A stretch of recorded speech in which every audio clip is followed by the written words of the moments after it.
আল্লাহ রাব্বুল আলামিন বলছেন তার রাসূলের মাধ্যমে, কেউ যদি সাক্ষ্য দেয় আল্লাহ ছাড়া কোনো মাবুদ নাই, মুহাম্মদ সাল্লাল্লাহু আলাইহি ওয়াসাল্লাম শেষ নবী, ঈসা ইবনে মারইয়াম আল্লাহর প্রেরিত নবী, আল্লাহর পুত্র নন, জান্নাত সত্য এবং জাহান্নাম সত্য, এই পাঁচটা বিষয় যদি কেউ সাক্ষ্য দেয় ইনশাআল্লাহ সে জান্নাতে যাবে, তার আমল যেমনই হোক না কেন।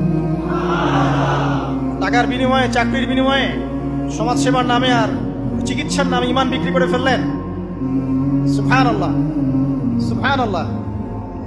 তোমাদের এই পৃথিবীতে বেঁচে থাকার চাইতে মাটির তলে চলে যাওয়া ভালো। আবর্জনার কোনো প্রয়োজন নাই আল্লাহর এই জমিনে।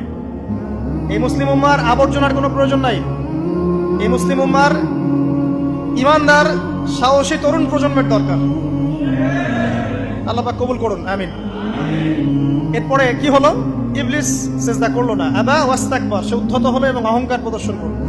এবার আল্লাহ পাক জিজ্ঞাসা করলেন, কেন করলে না, কেন করলে না? সে বললো যে আগুন দিয়ে সৃষ্টি করেছেন আমাকে, তাকে সৃষ্টি করেছেন আপনি মাটি দিয়ে, সো আপনি ভুল আমি সঠিক, আমি কেন তাকে চেষ্টা। আল্লাহ পাক তখন আর তার প্রতি রহম করলেন না। আল্লাহ পাক তখন তাকে বলছেন ফখরুজ মিনহা, এখান থেকে বেরো। আল্লাহ পাক যেমন গফুর রহিম আরহামুর রহিমিন, ঠিক তেমনি আল্লাহ পাক শাদীদুল ইকাব, কঠিন শাস্তি দাতাও বটে। আল্লাহ পাক শুধু কি দয়াই করবেন, শাস্তি দিবেন না? দিবেন। ফখরুজ, অপদস্থ হয়ে লাঞ্ছিত হয়ে এখান থেকে বের হয়ে যাও। এখানে অহংকার করার অধিকার তোমাকে দেওয়া হয় না, এখান থেকে বের হয়ে যাও। এবার ইবলিস বের হয়ে যাচ্ছে। বের হয়ে যাওয়ার সময় ইবলিস বলছে রব্বি, কি বলছে? রব্বি। দেখেন ইবলিস আল্লাহকে বলছে রব্বি, মানে ইবলিস আস্তিক। ইবলিস কি আস্তিক? ইবলিস আল্লাহ বিশ্বাস করে। ইবলিস বলছে রব্বি, হে আমার রব, আনজিরনি ইলা ইয়াউমি ইউবআসুন, আমাকে কিয়ামত দিবস পর্যন্ত অবকাশ দেন।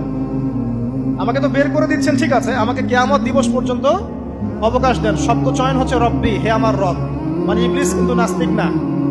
তাহলে এখন যারা এই যে এথিজমে বিশ্বাস করছেন, আসলে এরা কেউ নাস্তিক না, এরা ইসলাম বিদ্বেষী।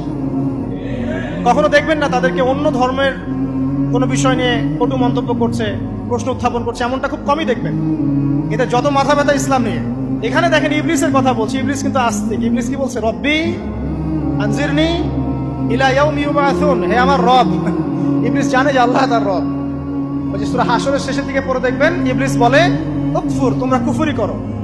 তারপরে মানুষ যখন কুফরি করে সে বলে আমি ইন্নী আখাফুল্লাহ রাব্বাল আলামিন, আমি আল্লাহকে ভয় করি যে জগৎ সমূহের প্রতিপালক। শয়তানকে মানুষকে জিজ্ঞাসা করবে জাহান্নামীরা, তুমি আমাদেরকে পথভ্রষ্ট করেছো। শয়তান বলবে আমি কিচ্ছু করি নাই, আমি তোমাদেরকে কোনো কাজে ফোর্স করি নাই, আমি শুধু তোমাদেরকে ওয়াসওয়াসা দিয়েছি, তোমরা নিজেরাই কাজ করছো। ফালা তালুমুনি ওয়ালুমু আনফুসাকুম, সূরা ইব্রাহিম পড়ে দেখেন। শয়তান বলবে তোমরা আমাকে লানত করো না, নিজে